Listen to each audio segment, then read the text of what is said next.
The Phoenix Suns did Ooh. it, baby. The Phoenix Suns did it 11 years too late. But we got Yes. Eric Gordon, baby. I'm going to take a big sip of my Powerade and we'll react to this. Cheers. I got this 8:05. It's day drinking time here in Phoenix. Unless you're watching the podcast, then you know that it's clearly a Diet Dr. Pepper. But Suns Geek, we had a show together yesterday talking about all the different free agent acquisitions, looking at the roster, delving deep into it, going into the recesses of how to pronounce people's names. Here's an easy one to pronounce. Eric Gordon is now a member of the Phoenix Suns. Eric Gordon has signed with the Phoenix Suns. So before we react to this, before we dive into it, whether you're watching live on the Suns Jam Session podcast or listening later, or you're watching on Suns Geek, we encourage you guys to Hulk smash that like button, subscribe, follow, check out the Suns Jam Session podcast, Apple, all that good stuff. Leave a nice review for them because they do amazing work. John, we were live less than like 24 hours ago. And just like with the Bradley Beal stuff, here we are again. So first off, man, how are you doing? And what is your reaction to all this as I pull up the Shams tweet? Well, it's like, it's one of those, where were you for real when you saw that one? Because, you know, a lot of the transactions that occurred on Friday, we knew were coming. Not necessarily the players, but we knew the timing of those situations. So we all were prepared, right? Yep. We got to our little labs. We had our computers up and the phone with the notifications going, and we kind of knew who, what, when, where, and how these different things were going to go. But as the dominoes started to fall, you knew that going into Sunday that the majority of the dust had settled. And as we referenced on the podcast yesterday, that it looked like the Suns were kind of done. Yeah, you know, they were pretty much had everything squared away, and everybody is locked in, and we're like, okay, this is what we have. Eric Gordon was still out there, but it wasn't necessarily somebody that I feel we were keen on getting because of the sheer fact that the Suns roster appeared to be full. So I was driving today. You know, I was driving. It's actually kind of a somber day. It's the 1-year anniversary of my father passing away. So I actually went this morning and was hanging out, popped a Bud Light or a Budweiser with him in his grave, and was driving home. And then all of a sudden the notification comes. I was just like, her? Thanks, Dad. Appreciate you, Pops. He got that one for me. So he got us Eric Gordon. Thank you, Dad. Yep. Well, rest in peace to your dad, man. Sorry for your guys' loss. And thank you for sharing that information with us. We do appreciate that. Where were you? Just chilling, man. I'm not going to lie to you guys. You guys know I keep it real on this channel. I was exhausted from the last, 48, 72 hours, all these live shows. And I'm trying to get everything looking good on the channel. I don't even know if it looks good right now, but whatever. We signed Eric Gordon, but I was tired. So I'm not going to lie to you guys. I slept in. I drank some coffee, ate a light breakfast, and was just chilling. Was just on the computer doing whatever. And then all of a sudden, bam, Eric freaking Gordon has signed with the Suns. Hopefully you guys can see that tweet okay. We have some things that we're going to react to. We're going to talk all about it. So I've seen a couple people put in the chat and on Twitter. So this is coming from ESPN, and I also think The Athletic has reported this as well. Correct. Eric Gordon has agreed on a 2-year deal with the Phoenix Suns. I'm just going to share my screen so you guys can see what I'm looking at over here. Hold on, give me a second here. Let me see if this looks okay. Perfect. So yeah, here's the ESPN article about it. 2-year deal, including a player option. They let the agents report to Adrian Wojnarowski. The deal is $6 million. ESPN's Brian Windhorst says.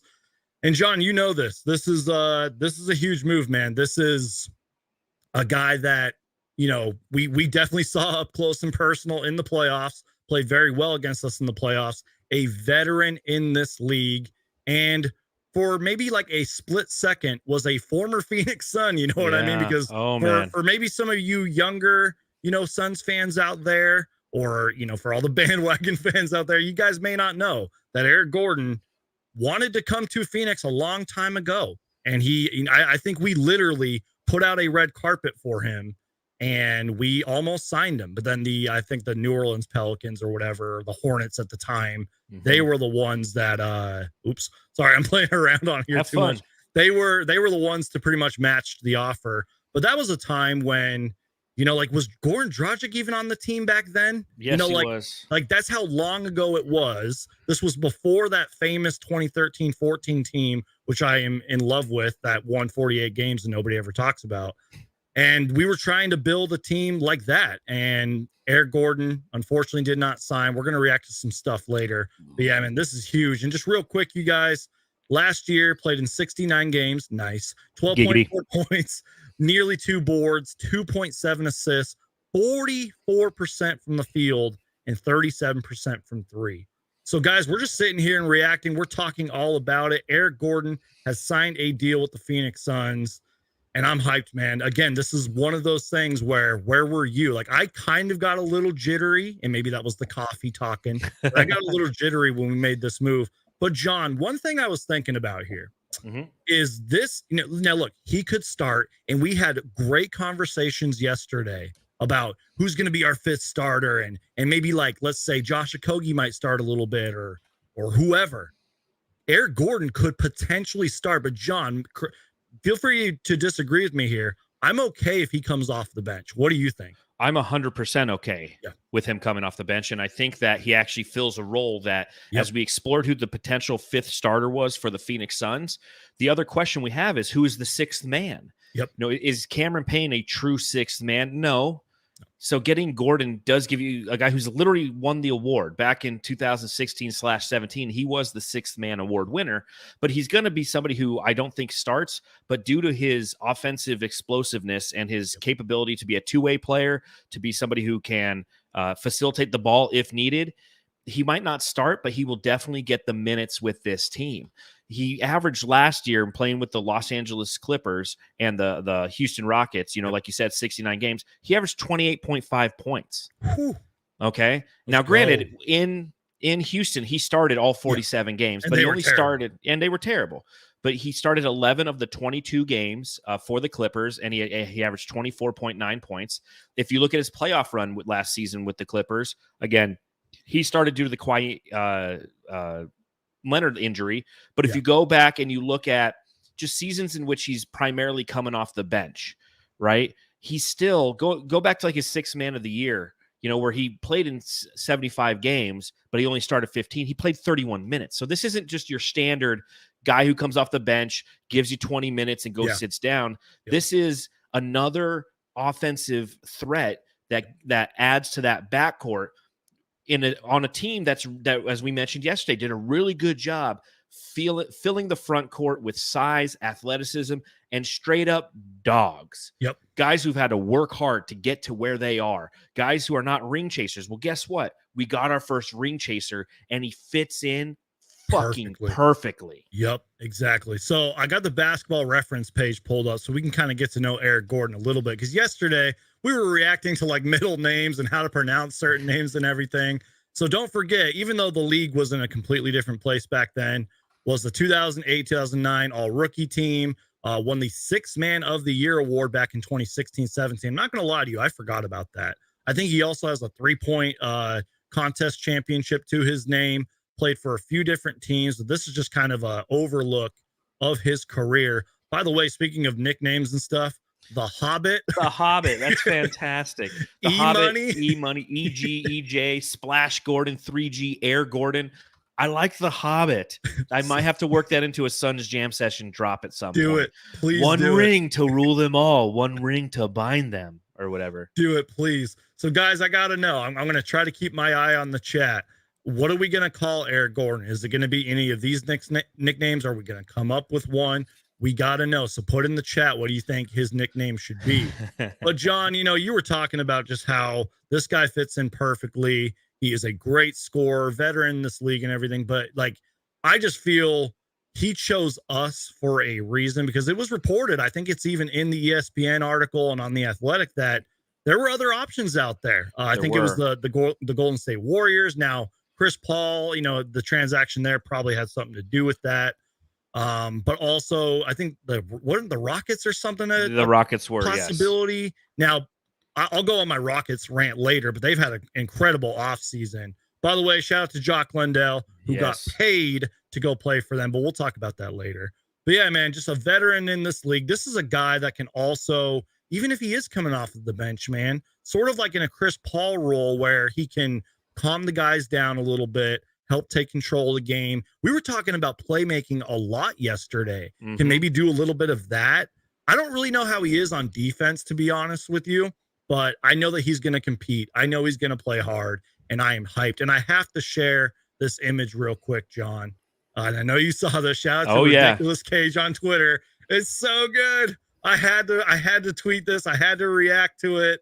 The beautiful Photoshop right there. And again, for those of you who are listening, it's a photo of Kevin Durant, Bradley Beal, and Devin Booker with the cardboard cutout that the Suns, when they had initially offered him, gather around, young Suns fan, gather around the campfire. Let me tell you a story all the way back in 2012 when the Phoenix Suns tendered an offer to Eric Gordon for 4 years, nearly $60 million, which at the time was a lot. Yeah. And he was a restricted free agent at the time. And we thought that that was enough to bring him in. He was going to be the next guy. It was going to be him and Goran Dragic. We're going to be the backcourt post Steve Nash. Future, yep. And they had the picture that you're showing of Eric Gordon, a cardboard cutout wearing the Suns number 10 jersey and the ugliest jerseys that we had, which were the Steve Nash home jerseys. It said, "Welcome Aaron Gordon to Phoenix." And then of course New Orleans went and they matched his tender sheet that the Suns provided to him. So that was really, for those of you who don't remember the Suns or didn't follow them 10 years ago, it really was a turning point in the organization, because it was where we took a big swing and we thought we'd hit a home run, and we actually struck out. And that was part of that next decade of being in the doldrums and not being in the playoffs. But this is, a decade too late. He's now 34 years old.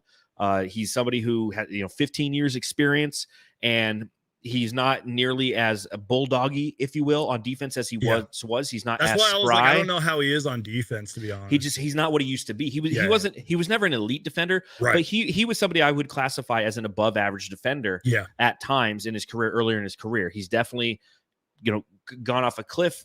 I wouldn't even say a cliff. He's slowly rolling down a hill when it comes to defense. But offensively, I mean, for those of you who watched the Clippers and the Suns in the first round, Eric Gordon had some really good moments. I mean, he can still fill that bucket up. And when we talk about the Suns and not having a true point guard and how they're most likely going to do Bradley Beal and Devin Booker in their backcourt, well, guess what happens? You pull Beal out for a little bit and you input Gordon. You put Booker out there now with Gordon. And then so you have this switchability. Cameron Payne's going to be a part of that rotation. Another thing that's very low-key awesome about this is there's one thing that we all fear, and that is fear itself. No, it's Bradley Beal and or Devin Booker getting hurt.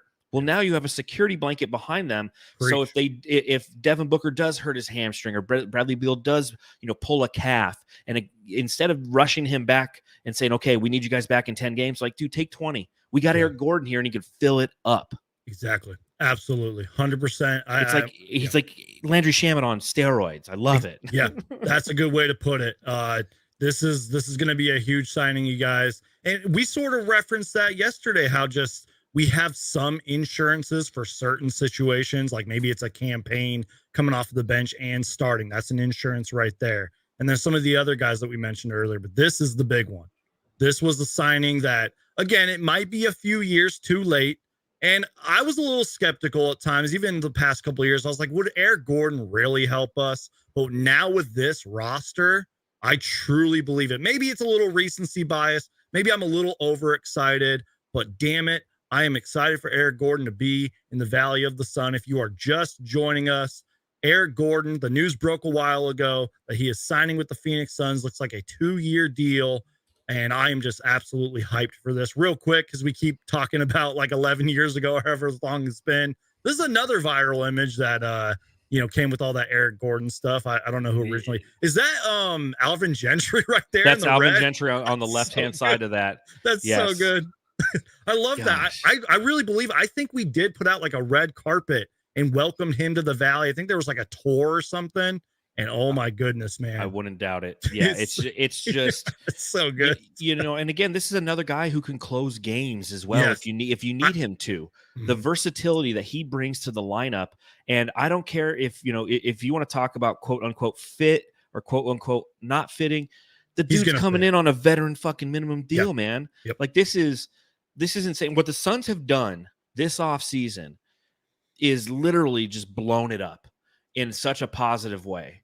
You know, another team that a lot of national pundits are referencing at such a great job that they're doing is the Los Angeles Lakers, for example, right? And they've made some good moves. They got Torrey and Prince. They re-signed Reeves. They re-signed Rui Hachimura.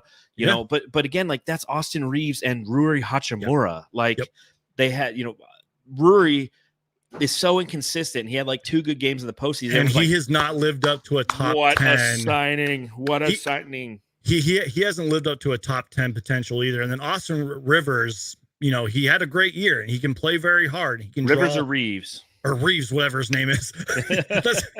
You can see where my mind's at. I'm fried from the last like 72 hours, but I feel you. Austin Reeves is great. He's a great player. He's proven me wrong, but maybe he might be a victim of somebody who got a big contract and may not live up to it. He's already got a shoe deal. Like, are you kidding me? What are we doing here? I know, right? But I will say this, though. The Lakers have had a good offseason. I'm sorry, Suns fans. They have. You got to admit it. But yeah, man, this is huge. I'm just kind of reading some stuff on The Athletic to see if I'm missing anything. Yeah, they don't have much on The Athletic. It's actually it's a quick summation. They talk about how the Clippers waived him on June 28th instead of guaranteeing his contract for next season. He would have been owed almost $21 million. But again, what that does is that opens up nearly $100 million of cap space for them because it doesn't put them into the penalty. So that's the why. That's why the Clippers, who also made some decent moves this free agency, they said no to Gordon and put him on the market. And I honestly, I was hyped about the potential thought that he could come here, but I honestly didn't think it was going to happen. So I never, when we talked yesterday, I don't think we talked about it. Yeah. Yep. That's my little next segue that was just the one thing we didn't discuss, but this is a guy that is going to help us win some games, can definitely score. And again, it was in the back of both of our heads. I don't even think we mentioned his name once yesterday. And this sort of goes into that conversation of the new CBA and salary cap and do the Suns have any money left? But what I know this is that it seems like the Suns have their 15 players, at least for right now. And we can dive into that in a minute because there's some things I want to talk about in terms of the rest of the Suns roster, which we kind of did a pretty excellent job talking about yesterday. But real quick, before we segue into that, shout out to my guy, Josh, who leaves the $2 super chat. Appreciate you being here, man. He says, great pickup. Love the channel, Brandon. Thank you so much, man. And then we got another super chat from Black Sunday. In the Clippers series, I effing hated Eric Gordon. Glad he's on our squad now. He was a pain in the ass. No, exactly. He played really good. Go back and watch some of those highlights, Suns fans. There were times where we could not stop him. You know what I mean? That's how good of a player he is. And I just want to double check something. He's only, 34? 34, yeah. Like, he's still got a couple years, guys. Now, obviously, it's way too early to even think of what we're going to do next season, but maybe he likes Phoenix. Sort of like Josh Okogie. Maybe he wants to stick around another year. You know what I mean? Like, I'm hyped for this. He's only 34. Also, another super chat here from Saltiest Gaming. If the Suns stay healthy, they'll win the chip. John, I think. Oh, I'm sorry to interrupt. I was just going to say, what did I'm sure we talked about it yesterday, or I might have talked about it on one of my mini live shows, but I said, there's no excuse not to go to the finals, man. Unless we get hurt, God forbid, NBA gods forbid that. There's no excuse, man, especially with this Eric Gordon signing. What do you think of that? I think Saltiest Gaming, shout out to him, always a great supporter of our channels. He's absolutely right. If the Suns stay healthy, they will win the championship. This is the best. And it's so funny because I think of going into the 2020-2021 season, I was excited because I'm like, holy shit, this team might finally get out of the doldrums of the lottery. And they did. They went to the finals. Going into that next season, I don't think I've ever been more excited for a Phoenix Suns team coming into a season since literally probably like the 94 Suns. Those 7 seconds or less teams, as much as I love them, I knew the faults that they possessed. And the faults were they were too finesse and they couldn't beat the physical Spurs. And that would always be until we could beat them in the playoffs and advance to an NBA Finals in the back of my mind. After seeing the Suns go to the finals with the squad that they had, knowing that they bolstered some of those positions entering the 2021-2022 season, and then to see them rattle off a franchise record 64 wins, I've never been more confident and more excited for a team entering the postseason. Obviously, we know how that ended. I wasn't as excited about the team going to this past season because I felt that they didn't address a lot of their holes in the previous off season. Right. Going into next season with this signing, this is the most confident I've ever been. this is a team that's designed to win a championship. Now, again, we have to see it play out on the court. On paper, this is the best team I think we've ever had on paper, and I don't think there's any arguing that. And if there's anybody in the chat who can tell me a team that you feel on paper was better than what the Suns possess right now, I'd love to have that debate, because I don't think it exists. You have a top 15 player of all time on your team in Kevin Durant. You have in his prime Devin Booker, who is on both sides of the floor a dog, and somebody who can score at will at any spot on the floor. You've brought in Bradley Beal, who is a 3-time All-Star and a 30-point scorer 2 seasons ago. And now you've bolstered it with size. You've bolstered it with athleticism. You've bolstered it with the right attitudes and the right effort. I feel that's going to allow this team to be a championship contender. And Eric Gordon is literally like the missing piece I feel that this team needed, is somebody who, again, who's going to give you 24 to 30 minutes, spell Devin Booker, spell Bradley Beal, take a lot of pressure off of them consistently, night in and night out, can close games if need be, as I've mentioned before. I just, it's checking all the boxes, in my opinion, of what a championship level team in Phoenix could be. Now, obviously, there's the Joker and the continuity that they have, and that organic chemistry, which is something that the Phoenix Suns possessed going into the 2021-2022 season. They knew who they were and where they would be. And this is going to be, for the most part, outside of 4 players, a completely new roster. Well, like 5-6 players, because they brought some guys back. But that being said, you put all of that together, you sprinkle in the fact that you have a top 8 center in DeAndre Ayton, who's not going to be expected to carry the weight in any way, shape, or form offensively, and can sit back and be a defensive anchor that Frank Vogel wants him to be. And on both sides of the floor, this team is fucking scary, man. Preach, man. I absolutely echo and agree, and will repeat everything you just said, man. 100%. Real quick, you guys, just a little housekeeping things. We got over 500 people on here simultaneously on both channels. So I need y'all to crush that like button. It tells YouTube that both John and I from the Suns Jam Session podcast, that we are doing a great job. Share the show, everybody. Tell people about Suns Geek. Tell people about Suns Jam Session podcast. I would really appreciate it. And I'll get a shameless plug in here if I can. Go for it. Make sure you follow the show at Suns Jam on Twitter if you're still on there. But go to brightsideofthesun.com as well. Sir. It's an SB Nation site. I'm the site manager there. We put out great content. We just published the article breaking down this transaction as well. So if you get a chance, stop by brightsideofthesun.com. Absolutely, absolutely. And John, you just became the site manager over there. Any quick thoughts before I answer a question here? Or not quick thoughts, any quick like backstory with that, or maybe we can talk about it later. Not the bright side of the sun. It's just, Bright Side of the Sun has been a leading conduit of information for the Suns going back to I think 05, 06, when blogs really started popping up. And, I'm blessed and honored that Dave King is kind of stepping down a little bit, and he's letting me take over the reins. You just pulled up the site right there. You can see that, it's a great place to get Suns information. So I know that, you've been on there featuring some articles, and you can see a lot of articles that I've written and the rest of our team has written. So shout out to all the writers on Brightside. They do an absolutely fantastic job. And again, go check out the article that was just posted. You can get every Suns Jam Session podcast over there, and and a few other great podcasts, Fanning the Flames and a few others. So go check out Bright Side of the Sun. So I've been waiting to kind of at least attempt to answer this great question here from Colin, who was generous enough to leave the $5 super chat. And also, you guys, thank you, Colin. Thank you for the super chats, by the way. Saltiest Gaming, Black Sunday, Josh, JT, Hitman. We'll get to all of your super chats in a minute here. This is a good question, though, John. And we kind of had this conversation yesterday, but I like the way he kind of worded it here. He says, I was hoping for a point guard with more than 2.3 assists. Not going to lie, I kind of saw that too. I was like, But he says, any concerns here, Geek, or is it time for the ring dance?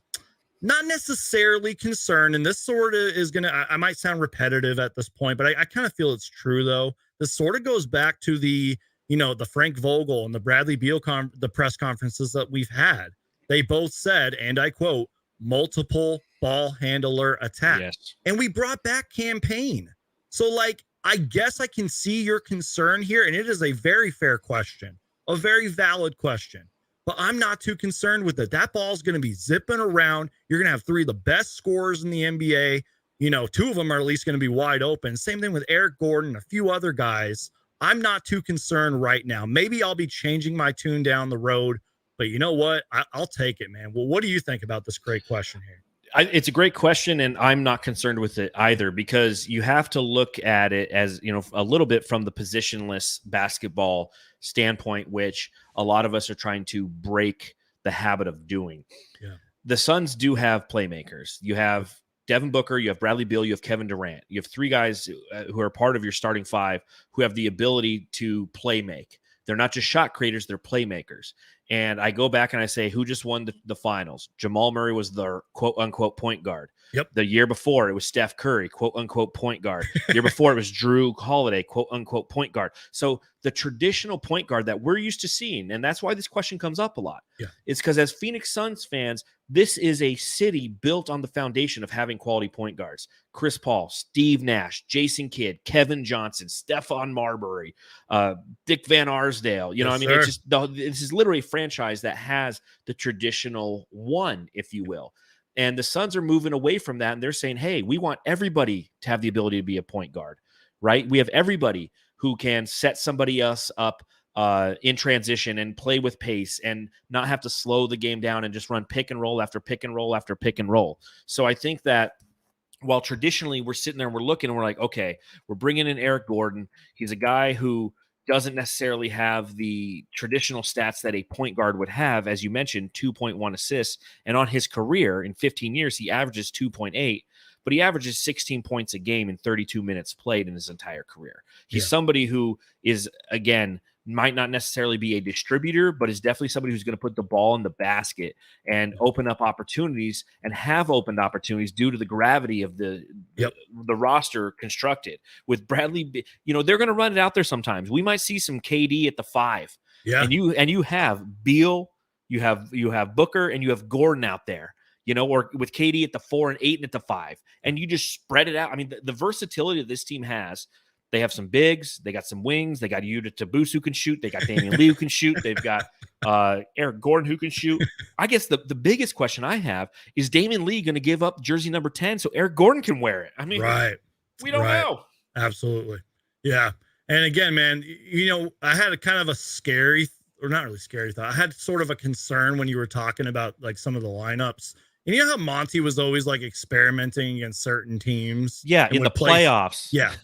I'm a little concerned maybe when we play the Nuggets, maybe it's just because of what happened. That's everybody, though. But yeah, exactly. It's everybody. And it's one of those things. We'll figure it out when we're there. And we probably really won't have to be super concerned about it until the playoffs. But like, we have a couple bigs that can at least, nobody can stop Jokic. Let's be real. Facts. Nobody can. You could have 3 DeAndre Aytons out there and they couldn't stop him. Yeah, so, Jokic is just going to pick you apart. And exactly. What all the Suns can do is focus on what puts them in the best position to win. Yeah. And what they've done this offseason is exactly that. Yeah. You take a look at the bench that went against the Denver Nuggets in the Western Conference second round, and our bench is deeper. You take a look at our starting 5. Our starting 5 is deeper. We talked about when we lost, it's like, well, it's going to be interesting to see how they build this team around Kevin Durant and Devin Booker. They've added Bradley Beal. They've added Eric Gordon. They've added, Yuta Watanabe. Yep. They've added Keda Bates Diop. Yeah. You're down with KDB. Yeah, you know me. They've added a ton of assets around this team that complement what Devin Booker and Kevin Durant do. Now, the fun thing is we have to sit around for an entire summer, especially here in Arizona, sweating our asses off, letting the sweat go down the crack of our ass as we sit around and wait for this season to begin, because I'm so pumped. I want it to start next week. Absolutely, man. I know. I wish the season would start next week, man. Speaking of that, by the way, there's a couple summer league games tomorrow. I think there's like 5, actually. There is. I think that's it's either the Utah or the California Classic. And then the Phoenix Suns Summer League starts July 8th, I believe, or 7th. That's correct. So I'm absolutely hyped. And again, Suns fans, you do have a reason to watch this year. New rookie Tamari Kamara's over there, Jordan Goodwin, Isaiah Todd, I believe, and a few others. So it is actually worth watching. So, John, I know we didn't go over this backstage, but there's a good super chat here. Thank you, JT, for the $2 super chat. And I want to actually show you something. And I don't know if it's real. It could have been BS, but I was tweeted, or someone tweeted me it. He said, can they still sign Craig if they waive a player? I'm thinking this is extremely unlikely. No, Matt Ishbia never stopped surprising me at this point. I assume it's possible. I just think it's unlikely. Now, what I wanted to share was Suns Orbit apparently DM'd Torrey Craig. And I'm going to share my tab so y'all can see this. Ooh. And again, I don't know if this is real or anything. Let me just, sorry. It's not my Torrey Craig burner account.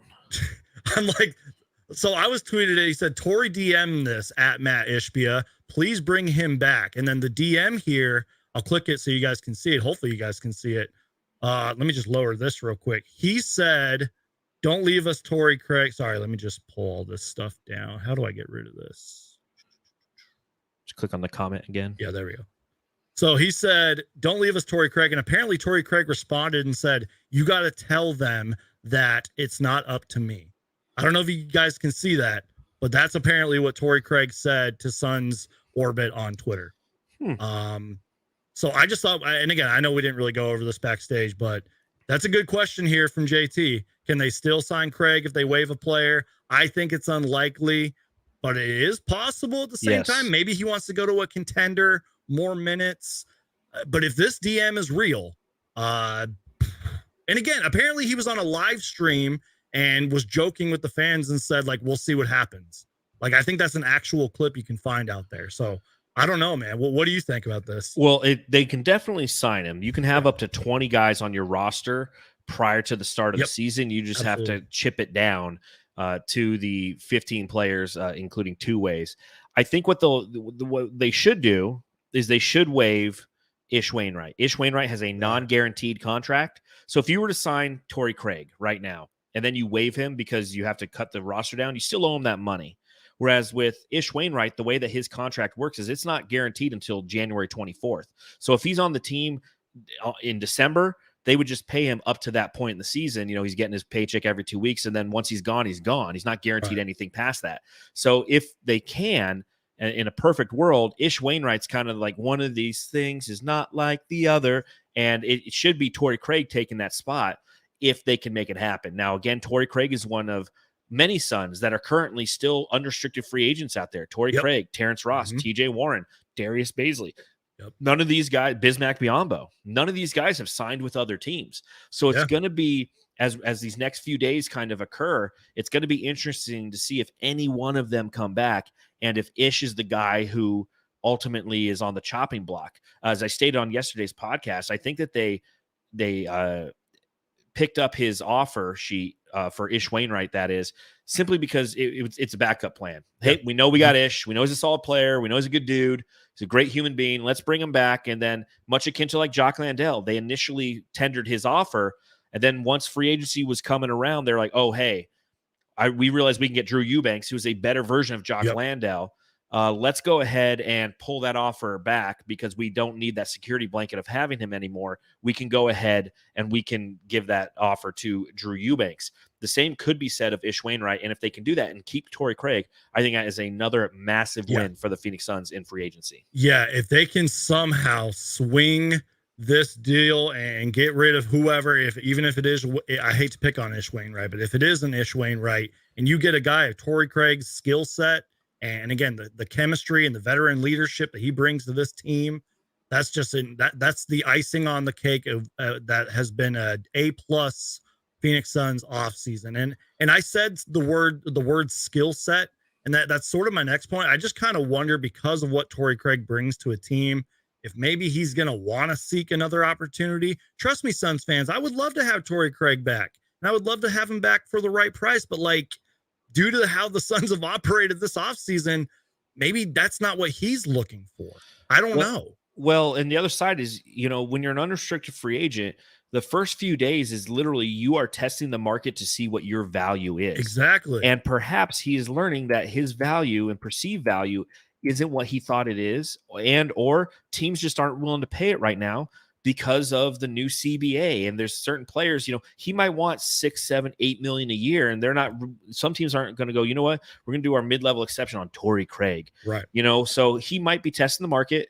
And if it doesn't work out, he's going to sign a veteran minimum contract, if not with Phoenix, with somebody else. That'd be weird to see him in a different jersey on a contender, right? Like we saw him with Milwaukee the year that we went to the finals and we traded for him, and he actually ended up getting a ring that year. But then he was with the Pacers, and they were like, nobody. I know. It'd be weird if he became like a Clipper or something. That would be, I would be very frustrated. So pretty much we traded Eric traded Torrey Cray for Eric Gordon. Eric Gordon. Yeah, exactly. Real quick, just wanted to get to another super chat. Again, thank you guys so much for all the super chats and everything. Shout out to my guy Hitman X. He has been with me in this channel for a long time, and I appreciate you, Hitman X. He says, yes, sir. Bench is complete. 100 emoji. Tis. Yeah. You know, another thing, I guess, and we sort of went over it, is Eric Gordon can lead a very solid bench unit with this team. And this is why I kept repeating over and over again, John, yesterday when I said, these guys are going to have to earn their minutes. They're going to have to scratch and claw for their minutes. Mm-hmm. Eric Gordon sort of can use the seniority, if you will. You know, he's getting minutes. He might even start. So these guys are going to have to work their tail off, even if it is a Josh Okogie, for example. And the kind of lineups that we're going to see out there could be really good. Some of them are going to be exciting, and I'm just so pumped to see how this is all going to look, man. I'm hyped. And this is a good time to remind all fans out there that not all 15 guys on the team play and or give you quality minutes consistently, right? Like there's a guy out there that I'm sure that a lot of Suns fans, after they saw the Bradley Beal trade, got hyped on, and that's Jordan Goodwin. Yep. Make sure you watch Summer League because you're going to see plenty of Jordan Goodwin. For but real. You're not going to, with Eric Gordon, Jordan Goodwin might be a guy who you're not going to see as much of because, again, as I mentioned before, Gordon's going to play 24 minutes a game at least. And a lot of those minutes would be potentially opportunities for Jordan Goodwin to play and develop. So he might not necessarily have an opportunity to play out there as much. And that's okay. We don't need every player on the entire roster to get 45 minutes a game. It's statistically impossible. Exactly. And also that, like, this isn't NBA 2K, you know, like there's going to be some nights where you're going to need certain players here and there. What are you looking at over there? My wife just came and Skyped my Diet Dr. Pepper. I thought you were looking at like a bee or something like flying in your room. So I got scared. I was like, what's going on? But I need more Diet Dr. Pepper. I mean, 8:05. I'm midday drinking like a man. Give me one of those Heinekens. Huh? I was just gonna say, pretty much my thought was that these guys are gonna have to earn their minutes. And let's be real. Same thing with the Bradley Beal stuff, man. There's going to be some nights where it's going to look bad out there, and we're going to all be like, "Oh my God, why did we trade for Bradley Beal? And why did we do this? And why did we sign this guy?" There's going to be some growing pains, Suns fans. Frank Vogel knows that. The whole team knows that. These guys are going to get to work, and I am so excited. And again, going back to Summer League, Jordan Goodwin and everything, some of these guys might get low minutes because this team is just so stacked. And real quick, by the way, I didn't listen to the full interview yet, but speaking of Jordan Goodwin, I think he was on with Arizona Sports, and he said something that reminded me of Javon Carter. He's like, I'm going to work my ass off in practice and pick up guys 94 feet and play defense and everything. I was like, man, we kind of got like a version of Javon Carter out there as well. Big time. He's that kind of player. Yeah, exactly. And I'm hyped, man. This is just so good. So, yeah, we just had to go live and react to this, everybody. This is huge news. The Phoenix Suns have signed Eric Gordon. He has reached a deal with the Suns. Apparently, it's a 2-year deal, and this is hype, man. So, John, Lonnie Walker just went to the Nets. Yeah, I glanced at that. I like Lonnie Walker. He plays hard, man. He does. I'm glad he's not on the Lakers. Ooh, the Lakers are the best offseason ever. Get out of here with your bullshit. We got Eric Gordon. Exactly. Like, I kind of wanted to talk about the Lakers, kind of wanted to talk about the Rockets. But they, keep talking. I got time. Let's go. Okay, cool. My wife told my dog, Dr. Pepper, she gets none of my time now. Cool.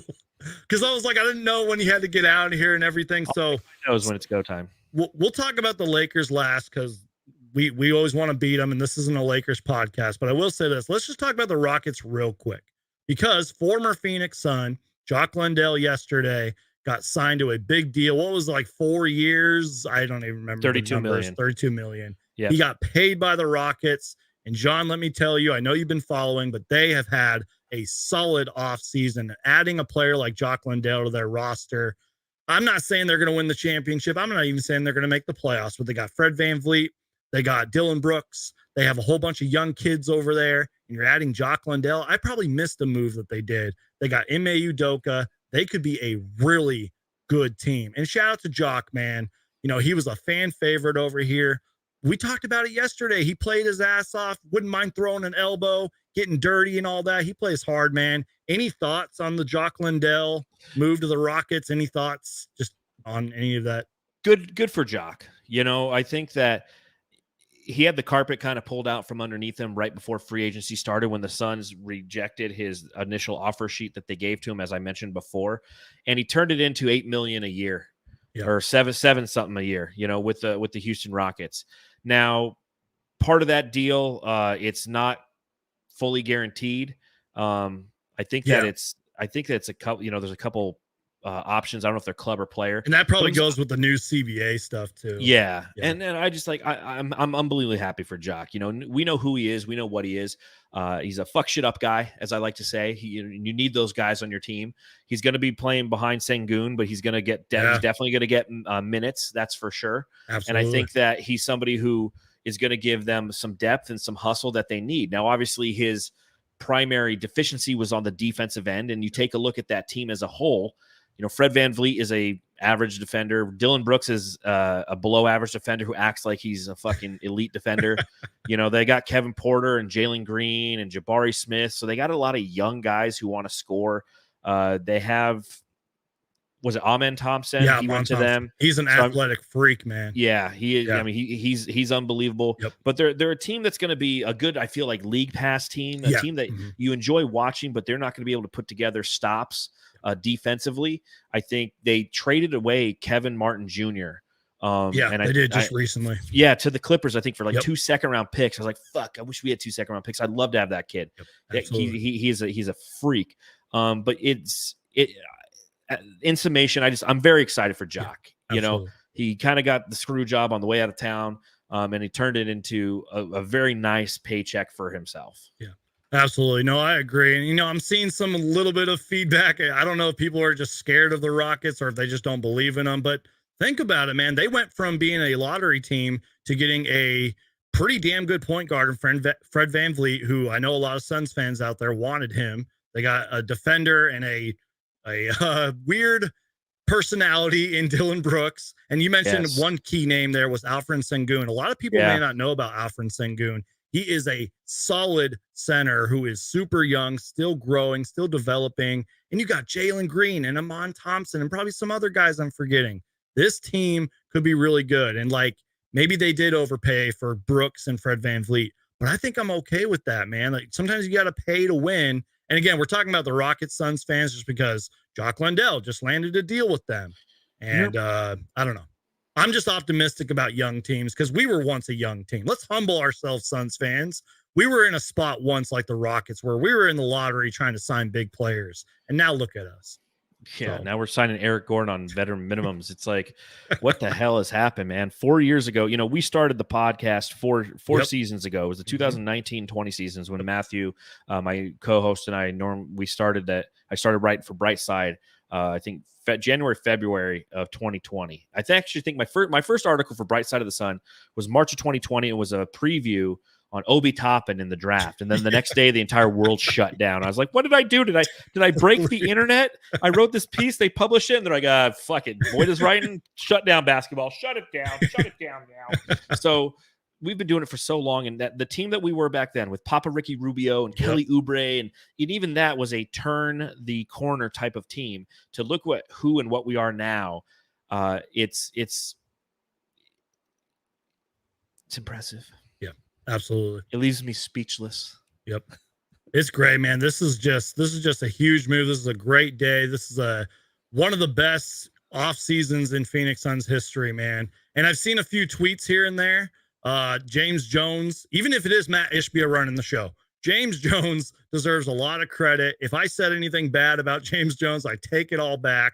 And Matt Ishbia, man, holy cow. Well, so what were your thoughts? I mean, I know that, you know, you're a psycho like I am, and you were watching along live when Bradley Beal was introduced. And one of the first questions that was thrown up there wasn't actually at Bradley Beal. It was at James Jones. And the question was along the lines of, how do you feel working with Matt Ishbia? Yeah. And kind of, has your role diminished? And James Jones' response was, Matt is awesome. My role's actually expanded. It's like it's like he's unlocked this ability to go out and do things that he's probably wanted to do in the past, but he worked for an organization that was, trying to rub two nickels together and try to make a dime. Yep, absolutely. No, that was one sort of quote that might get overlooked because we saw the little circus that it was, the Bradley Beal press conference, the whole it's internal thing and all that stuff. But I'm glad that question was asked. And I sort of clipped a video from certain live shows that I did, shameless plug, go check it out on the channel, where I was pretty much talking about Matt Ishbia's first 5 months have made Robert Sarver's tenure look worse. You know what I mean? Like, yeah, there's all that stuff, the Robert Sarver saga and all the stuff that happened. But I'm talking like basketball, really. It makes his tenure look worse. And I did say in those live shows, I said, maybe one day I'll be eating my words. God forbid that this all blows up in our faces and it's a disaster like 3-4 years from now. But I don't care. Right now, Matt Ishbia has done an excellent job. And the way that you worded it, it seems like maybe Matt Ishbia might have unlocked James Jones to go do things and maybe be more aggressive, because I think James Jones said that he has like a bigger role or something like that. And I love it, man. I mean, James Jones deserves a ton of credit. The Suns front office, I'm sure there's people above and under him that have helped all of this happen. They all deserve a ton of credit. He deserves a ton of credit. Matt Ishbia, man. Hallelujah. I don't even know what to say, man. Yeah, don't get me wrong. Like in 2028, we're going to be having much different songs. We're going to be singing a completely different tune where it's like, we can't do anything. Kevin Durant's retired. Eric Gordon's gone. Devin Booker wants to trade. Bradley Beal's broken. We have no picks. And we're still going to be sitting here podcasting too. but until then, we're going to enjoy this. We've earned it. God damn it. We've earned it. That's why I mentioned, man, I'm like, let's humble ourselves, Suns fans. Like we were, go back just a few short years ago, man. We were in the lottery and all that. We traded for Cam Johnson. You know what I mean? Like we have come a long way, Suns fans. And we'll just have, there's so much that is still yet to be determined. So many questions, but I think Suns fans, the Valley, the state of Arizona should be excited, you guys.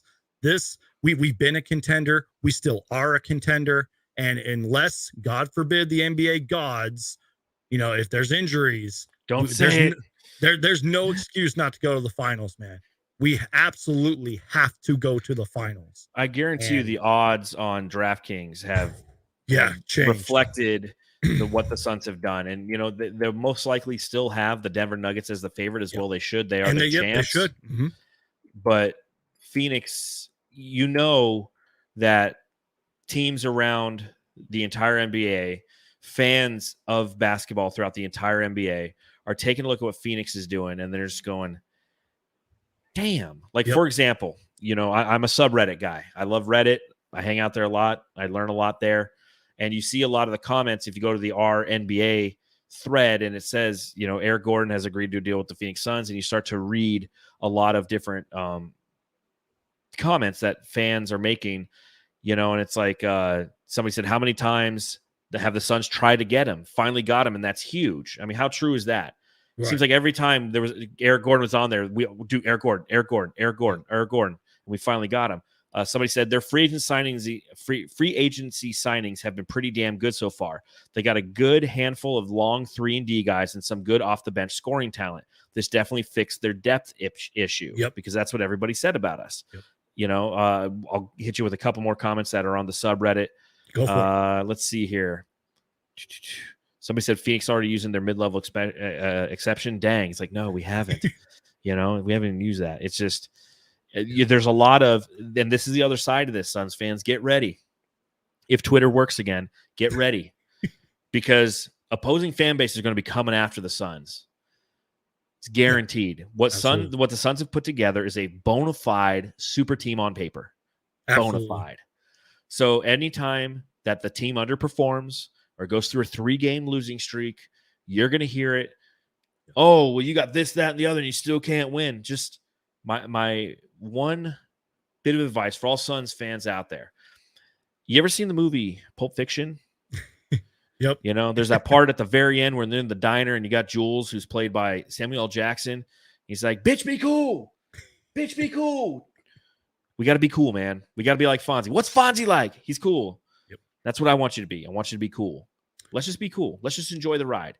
Never too high, never too low. Be like Ricky Rubio.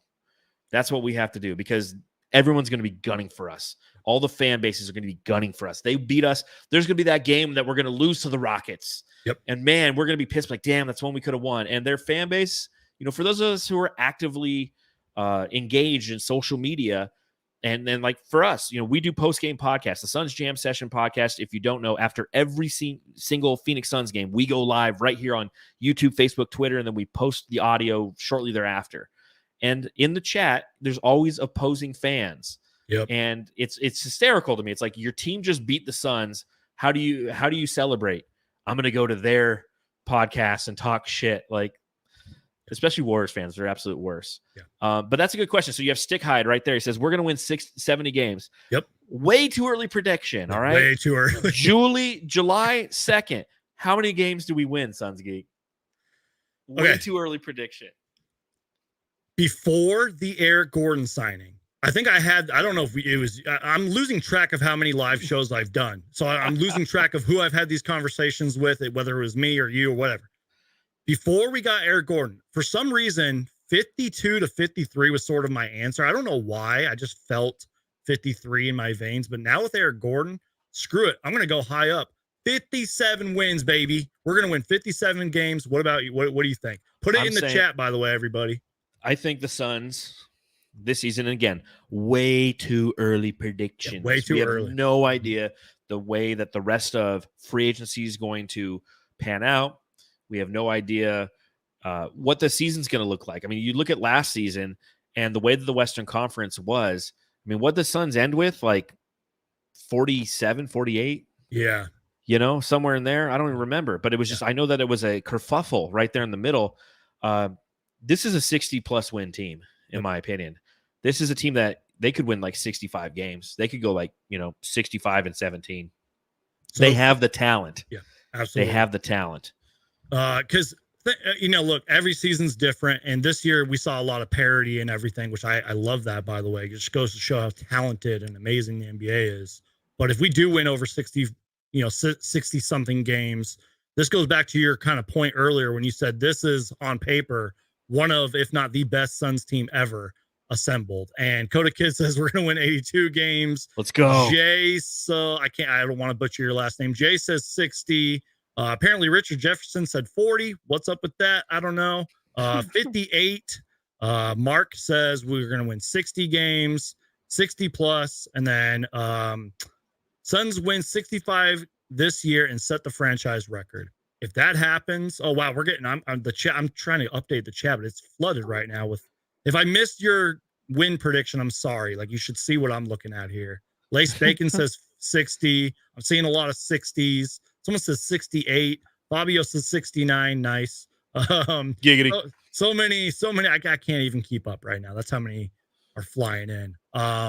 So John, I don't want to keep you too long, man. I know that you want to go enjoy the rest of your day. Same thing with me. Is there any final thoughts on this Eric Gordon stuff that we can kind of put a bow on this? Is there anything else you would like to discuss? I mean, go for it, man. This is your show as much as it is mine. So, well, again, I appreciate you having me on your channel, and I appreciate you coming on my channel. I love that we can do this cross-pollination of Thank you, content. StreamYard. Yeah, StreamYard, the best, right up here. It's above me, over here somewhere. For those of you listening, yeah, you're like, shut up, guys. No, I'm with you. I'm absolutely excited with this signing. It really is now we know who the fifth best player on the team was. Yep. Right. I mean, that was half of our debate on the podcast yesterday. Who's the fifth starter? Who's the fifth best guy on the team? We know now. And I think that having that defined role is absolutely paramount for this team moving forward.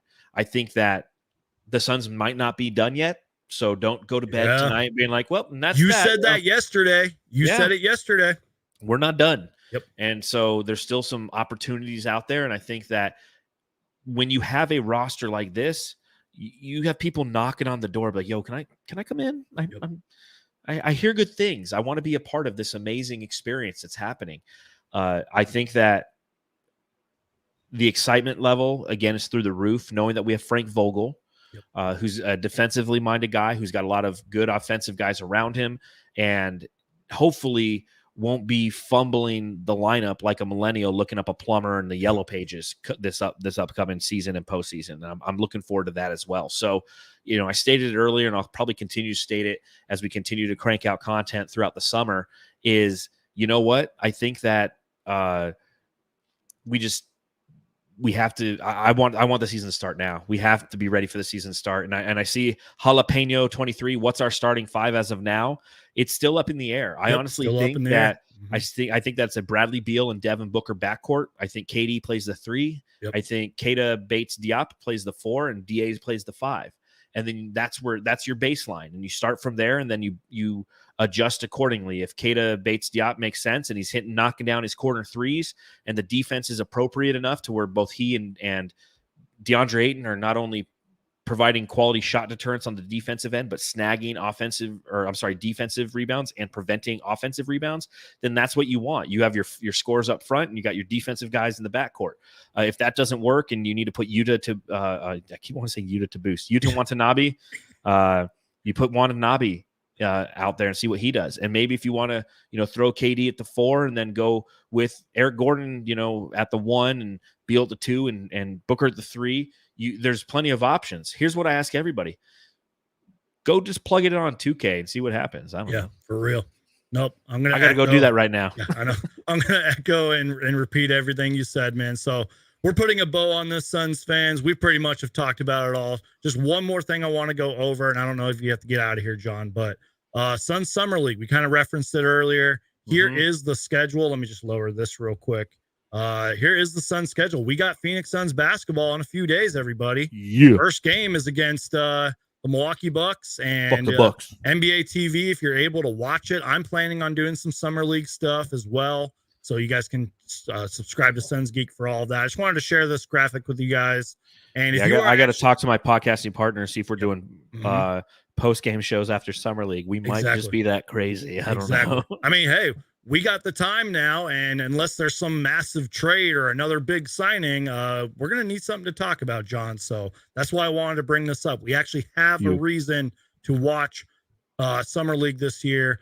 So, John, we're going to just kind of let the people know where to find us and everything, and I just wanted to give some final thoughts on the Suns off season. Well, it feels like the Suns off season is over, but first off, John, thank you so much for joining me. I know that this is sort of a rough day for you and the family, and I'm so sorry for that. But thank you for taking the time, man, to join us. And, just this little partnership that me, you, and Matthew have simultaneously going live. And you mentioned earlier, you guys are always live after every game. You guys are the original post-game podcast.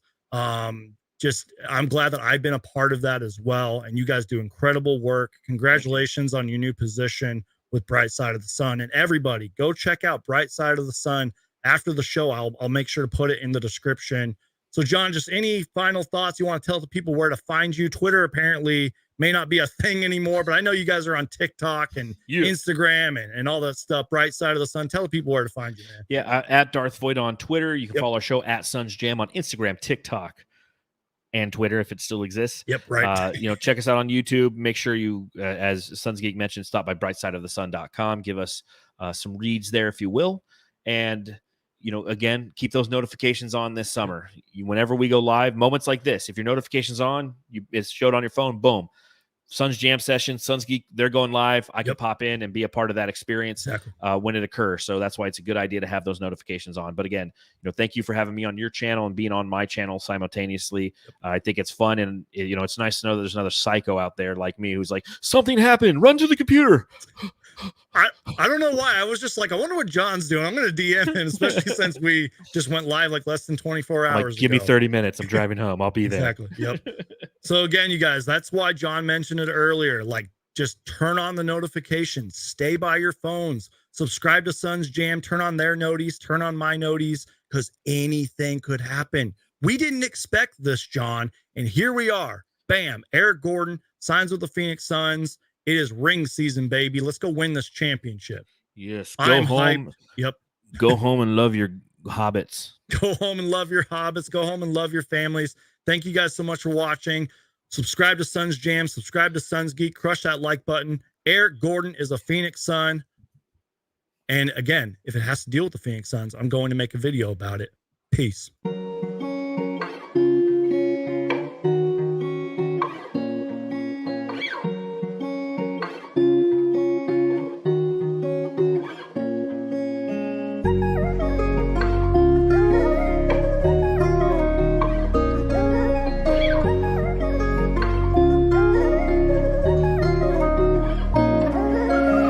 up, son.